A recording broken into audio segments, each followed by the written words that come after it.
Salut à tous et bienvenue dans cette deuxième vidéo dans laquelle on va procéder à l'installation du logiciel avec lequel nous allons programmer. Donc comme je vous l'ai dit dans la première vidéo, c'est que pour programmer nous avons besoin d'un éditeur de texte et d'un compilateur. Heureusement qu'il existe ce qu'on appelle des EDI, ce sont des logiciels dotés d'un éditeur de texte et d'un compilateur à la fois. Voilà, donc pour les EDI qui sont disponibles pour notre langage C, je cite DevC++ et CodeBlock. Ce sont les logiciels les plus utilisés. Bon, pour ma part, moi je vais choisir DevC++ parce que c'est celui que je travaille avec. Voilà, donc sur le site bluechat.net.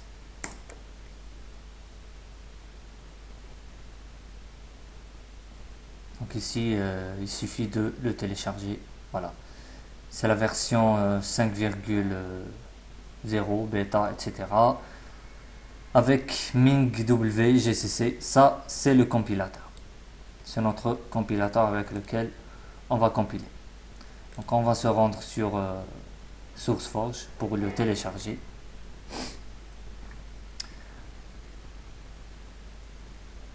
Voilà. Donc on va appuyer sur Direct Link ou si vous voulez. Voilà. Donc ici, on va le télécharger. Moi, en fait, je l'ai déjà téléchargé, donc ne perdons pas de temps avec ça. On va procéder directement à l'installation. Voilà, donc pour l'installation, voilà notre exécutable.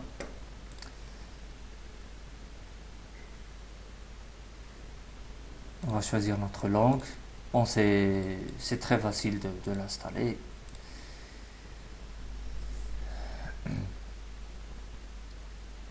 Il suffit de suivre bien sûr les instructions que vous voyez.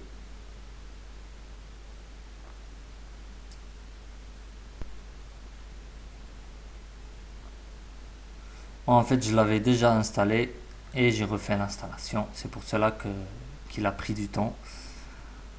Mais c'est pas grave. Voilà, on va lancer directement le DevC++.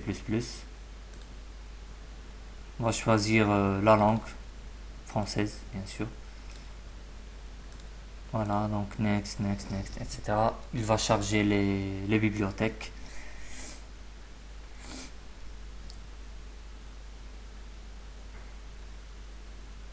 Voilà, donc je vais couper parce que ça prend un peu. Voilà, donc nous appuyons sur OK à la fin et notre DevC++ va démarrer comme vous le voyez. Voilà. Donc ici c'est l'interface de DevC++. Donc pour commencer, on va créer un nouveau fichier dans lequel nous allons programmer.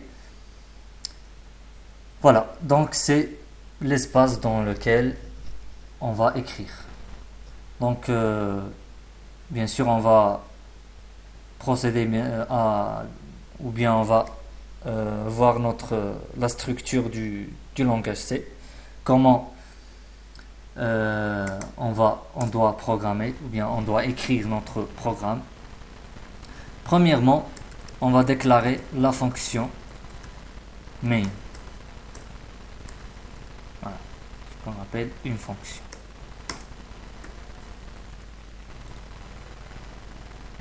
On va laisser l'enregistrement à la fin. Return 0. Je vais expliquer tout ça.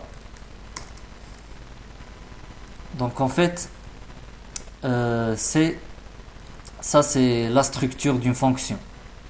Son nom c'est main, c'est-à-dire principal. C'est la fonction principale de notre programme. Dans chaque programme C, on trouve cette fonction parce que c'est la fonction qui va être exécutée par le système d'exploitation. Cette fonction, elle retourne quelque chose. Nous, bien sûr, on va pas se préoccuper de la valeur qu'elle retourne pour l'instant, bien sûr. On va voir bien sûr les fonctions plus tard, lorsqu'il sera temps.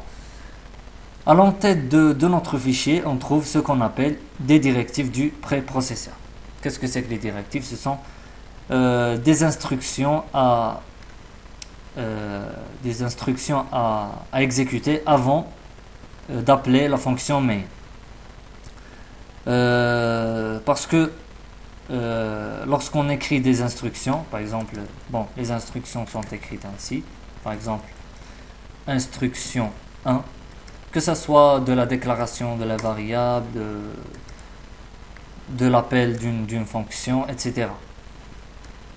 Instruction 2, etc., etc. Les instructions sont reconnues par des points-virgules, c'est-à-dire quand on écrit et on termine avec un point-virgule, c'est-à-dire qu'on a écrit une instruction. Et ainsi de suite, instruction 2, instruction 3, etc. Bien sûr, on peut écrire les instructions l'une près de l'autre, ce n'est pas grave. L'important, c'est de la terminer avec un point-virgule pour permettre à l'analyseur de la reconnaître en tant qu'instruction. Voilà.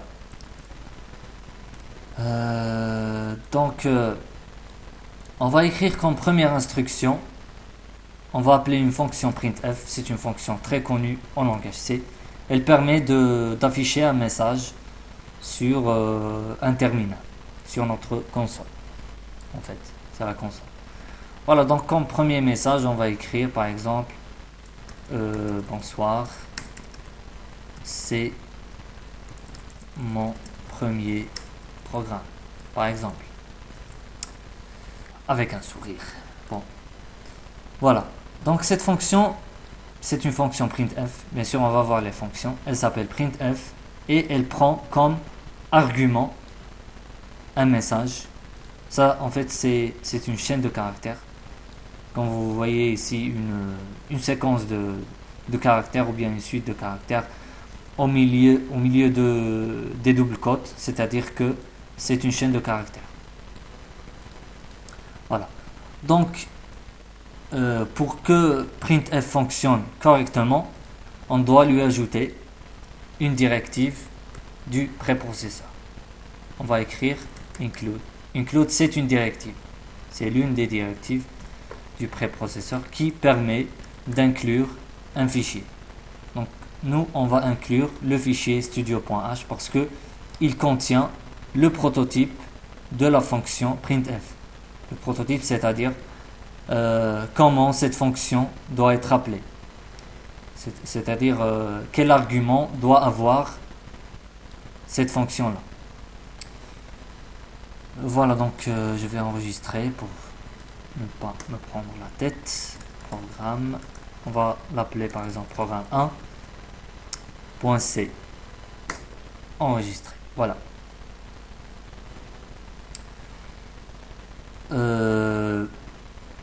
Donc pour compiler, en fait, il y a ce bouton là.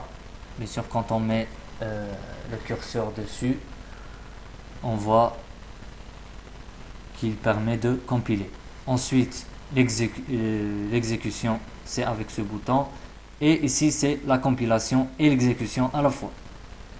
Donc si vous tentez d'exécuter, bien sûr, il va vous dire que le code source n'a pas été compilé. On doit le compiler d'abord avant de l'exécuter. Voilà. Ici, il a compilé. On n'a pas de faute. Donc, on va fermer. Et ensuite, on va exécuter. Comme vous voyez ici. Donc, lorsque j'exécute mon programme, qu'est-ce qui se passe?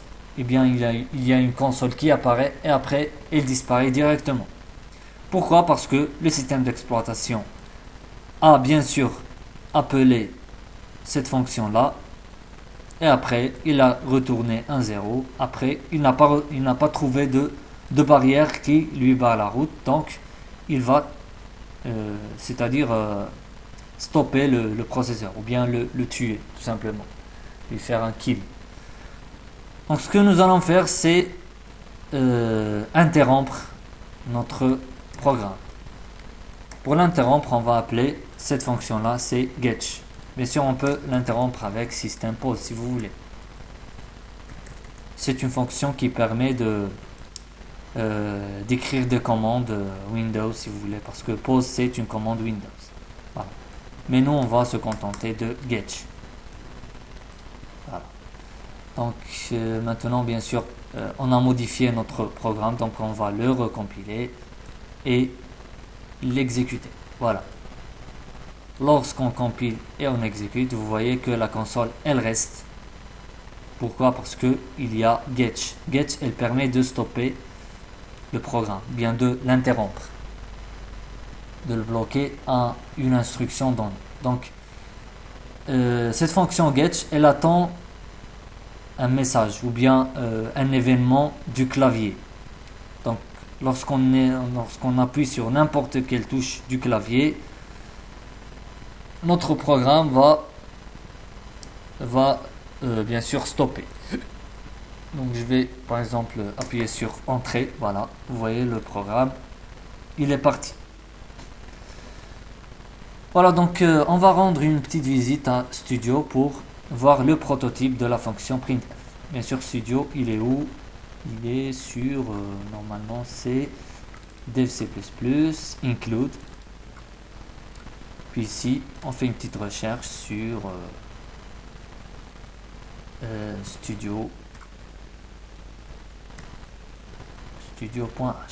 Voilà.